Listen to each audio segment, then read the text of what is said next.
આજરોજ હનુમાન જયંતીના પાવન અવસર પર ગિફ્ટ સિટીથી ડભોઈ રોડની વચ્ચે જે છે તે સાગર પરિવાર દ્વારા ભર ઉનાળે જે છે તે લોકોને છાસનું વિતરણ કરવામાં આવી રહ્યું છે। આ પરિવારની જે સેવા ભાવના છે તેને લઈ અને લોકો પણ જે છે તે ભર તડકાની અંદર ઠંડીની અનુભૂતિ કરે છે, પોતાના કાળજાને ઠંડક મળે તેવી ઠંડી ઠંડી છાસ પી અને આ પરિવારને લોકો જે છે તે આશીર્વાદ આપી રહ્યા છે।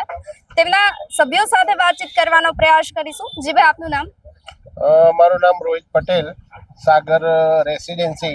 પીડીપી રોડ, ગિફ્ટ સિટી દ્વારા આયોજિત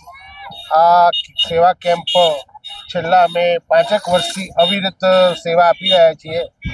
અને 1 વર્ષે 5 વર્ષ પહેલાં અમારા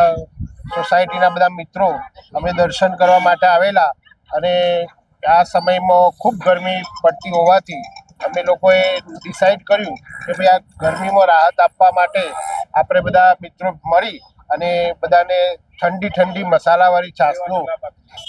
એક કેમ્પ કરીએ અને આજે હનુમાન જયંતિ નિમિત્તે અહીંયા લાખો શ્રદ્ધાળુઓ દાદાના દર્શન કરવા માટે આવતા હોય છે, તો એમને આપણે ઠંડી છાશ પીવડાવી અને એમની સેવાનો અમે બી લાભ લઈએ અને દાદાના ચરણોમાં અમારી સેવા સમર્પિત કરવા માટે છેલ્લા 5 વર્ષથી અમે આ કેમ્પ કરીએ છીએ। આ સિવાય અમારા સાગર પરિવાર દ્વારા અમે લોકો આપણે કિયોડ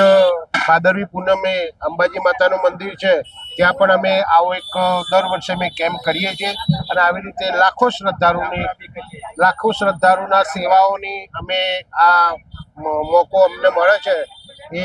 અમે લોકો બધા સાથે મળી અને આ સેવા અમે બધા કરતા હોઈએ છીએ। જી, તો આજરોજ જે છે તે હનુમાન જયંતીના પાવન પર્વ પર સ્વયંભૂ હનુમાન દાદાના દર્શન કરવા માટે લાખો લોકો જે છે તે આ રોડ અને રસ્તા પરથી પસાર થઈ રહ્યા છે। ભર તડકાના આ પરિવાર દ્વારા તેમને જે છે તે ઠંડી છાશનું વિતરણ કરી અને લોકોને ભર ઉનાળે ઠંડક આપવાનું કામ જે છે તે આ પરિવાર દ્વારા કરવામાં આવી રહ્યું છે। ખાસ કરી અને હનુમાન જયંતીના પાવન પર્વ પર આ સેવા કાર્ય જે છે તે આ પરિવાર દ્વારા કરવામાં આવી રહ્યું છે।